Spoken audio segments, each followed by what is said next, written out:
Hi, this is Heidi Burgess.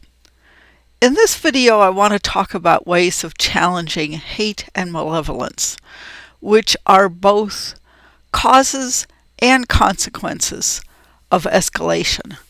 So, challenging hate is a key aspect of de-escalating conflicts. The first thing is that we need to recognize hate for what it is. It's a huge trap. It wipes out our ability to build common ground. This is illustrated by the article on the left, how labeling my organization a hate group shuts down public debate. It justifies your treating the other side with disrespect and taking extreme actions to oppose them, even denying them the moral protections that you grant your own group. Well, this may seem fine because they deserve it, but most likely they're going to do the same thing to you. Do you want or deserve that? Well, I say if you answered no, then you shouldn't start it. And if they started it, you shouldn't continue it. You need to break the escalation spiral, the hate spiral. Let's look at how this works. Hate is a self-fulfilling prophecy. You have hateful thoughts. That leads to hateful actions, which leads to hateful responses, which leads to hateful thoughts, and I'm sure you can see where this is going. And just as I said for escalation, the best answer to this is to not fall into the trap in the first place. But if you do, again, don't be the boiling frog. Get out fast. But how? Well, the first thing to do is to warn others about how hate as well as escalation is a trap. And don't egg them on. Discourage them. In the escalation post, I talked about the recreational complaint effect, and I attributed that concept to Guy. It turns out I was wrong. It came out of this book called The Culture of Complaint, which details how we tend to encourage each other. We egg ourselves on and we complain more and more, and we convince ourselves that the other side is bad. That just jumps further into the trap. Instead, we should model more constructive responses to hate and try to get others to follow our example. Another thing that helps is to see that hate is actually just like other socially undesirable behaviors. So we have to find its cause and eradicate those.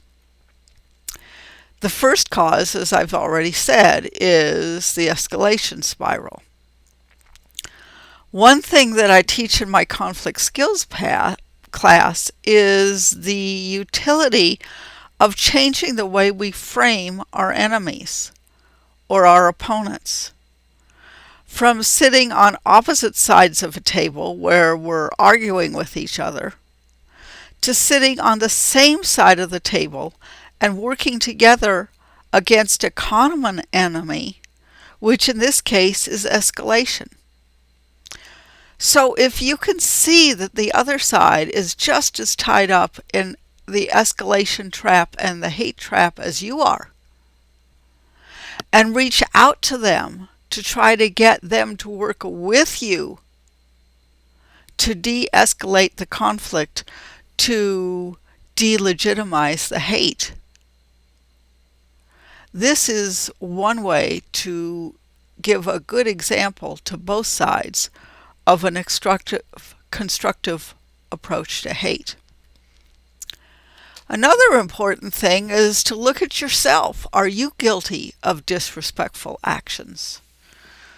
The most important or most famous disrespectful action of recent years, before Trump anyway, was when Hillary Clinton accused half of Trump's supporters as being a basket of deplorables.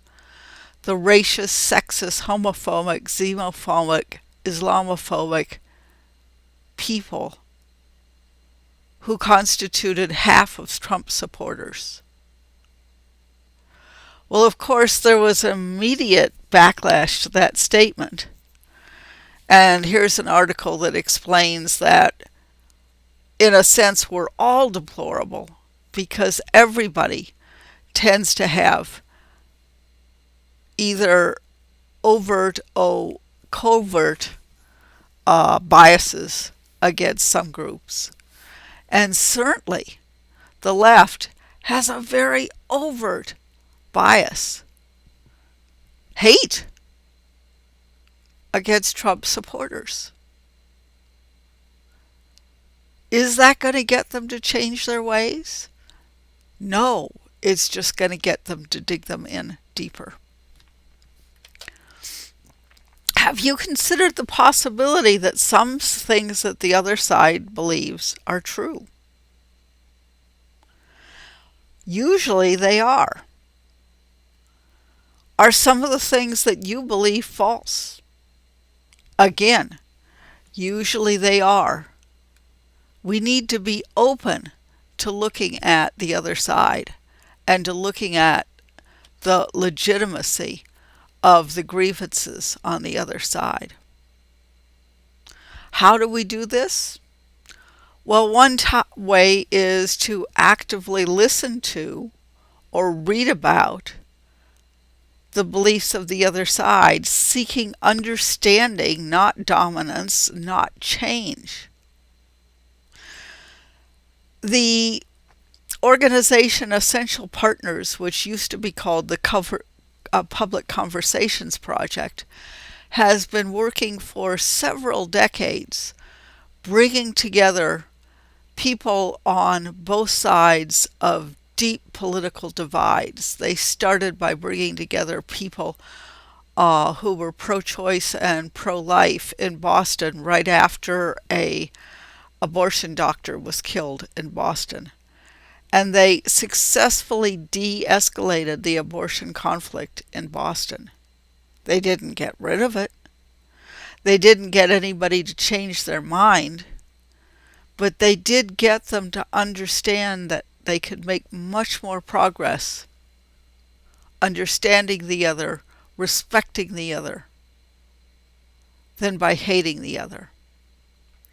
And I recommend that you go to their website, whatisessential.org, and look at the many very useful materials that they have of how to listen to and learn from the other. Another thing to do is to try to find opportunities to work together with the other side. Find out where you have common ground and do projects together. We all have common ground in our desire to de-escalate conflicts. We have common ground in wanting to make our communities a better place to live. There are many areas of commonalities if we look for them. Another thing to be aware of is the danger of using existential threats for base mobilization in a way that further inflames the escalation spiral. The article How the Left Learned to Hate Like the Right points out that the left had been envious of the right for so long because they were able to mobilize their base and get their voters out more than Democrats could.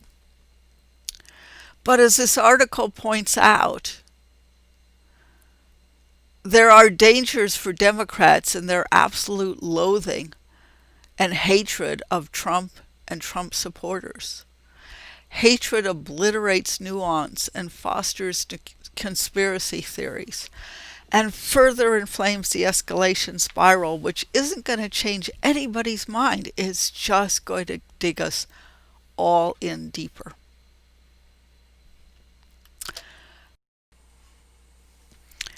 Another trap to avoid is the one that I call worst-case bias. This involves finding the most outrageous individual or the most outrageous actions of an individual and blaming the entire group for that behavior. So this is a picture of Harvey Weinstein, whose sexual exploits really started the Me Too movement. And the article is entitled, "Why Can't We Hate Men?" Well, when you paint all men as sexual predators and ignore their good behavior, their collaborative, their respectful, their conciliatory actions, and reject their reasonable grievances, you turn them into enemies. They're not going to work with you. If you hate them, they'll hate you back. The article ends with the paragraph that says, "So men, if you really are #with us and would like us to not hate you for all the millennia of woe you have produced and benefited from," as if all men have produced millennia of woe and benefited from them, start with this. Lean out so we can actually just stand up without being beaten down. Pledge to vote for feminist women only. Don't run for office. Don't be in charge of anything. Step away from power. We got this. And please know that your crocodile tears won't be wiped away by us anymore. We have every right to hate you. You have done us wrong. Is this going to help the conflict between men and women? Is it going to stop sexual abuse? I don't think so. I think it's going to drive the hate and escalation spiral higher.